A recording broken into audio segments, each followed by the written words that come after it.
আসসালামু আলাইকুম। সবাই কেমন আছেন?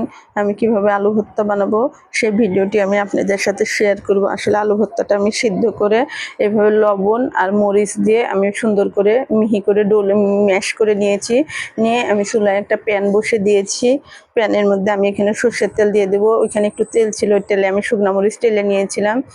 ভর্তাটা আমি একটু ঝাল ঝাল করে বানাবো। এখানে আমি রসুন কুচি দিয়ে দেবো। আমি এখানে কয়েকটা রসুন নিয়েছি। রসুনটা আগে আমি নেড়ে চেড়ে, রসুনের একটা কাঁচা গন্ধ থাকে, কাঁচা গন্ধটা যেন চলে যায় এভাবে নেড়ে চেড়ে নেব।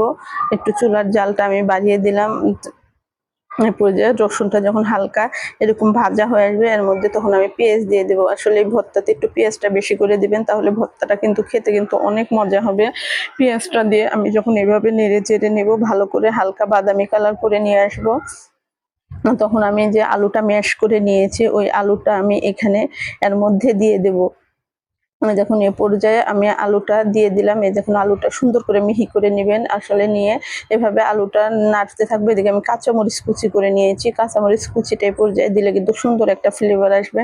আপনারা ধনিয়া পাতাও দিতে পারেন, সাথে ধনিয়া পাতা দিলে তো আরো মজা হবে খেতে। আসলে আমার ধনিয়া পাতা নেই দেখে আমি ধনিয়া পাতাটা দিতে পারলাম না। এই দেখেন আমি এইভাবে ভালো করে সুন্দর করে চুলার মধ্যে আমি এটা নেড়ে চেড়ে নেব। নিয়ে আসলে এভাবে যে ভর্তা বানালে কতটা মজা হয়, আপনারা ভাতের সাথে খেতে পারবেন। আসলে খেলে আপনাদের মাছ মাংসর থেকেও আপনাদের এই ভর্তাটা খেতে যে এত মজাদার হবে, আপনারা একবার বানিয়ে খেলে বুঝতে পারবেন। আমার এইভাবে ভালোভাবে নেড়ে চেড়া হয়ে গেলে যখন তেলটা দেখবো আমার প্যানে তেল নিয়ে আলুর সাথে ভালোভাবে মিশে গেছে, আবার তেলটা অতিরিক্ত বেশিও দিবেন। অতিরিক্ত বেশি হলে আসলে তেলটা ভালো লাগে না। এই পর্যায়ে চুলাই থেকে আমি ভর্তাটা নামিয়ে নিয়েছি। দেখতে কিন্তু কত সুন্দর লাগছে, খেলে বুঝতে পারবেন। আপনাদের কাছে আমার এই ভিডিওটি ভালো লাগলে আমাকে একটা লাইক দিয়ে আমার চ্যানেলটি সাবস্ক্রাইব করে দেবেন। ধন্যবাদ সবাইকে।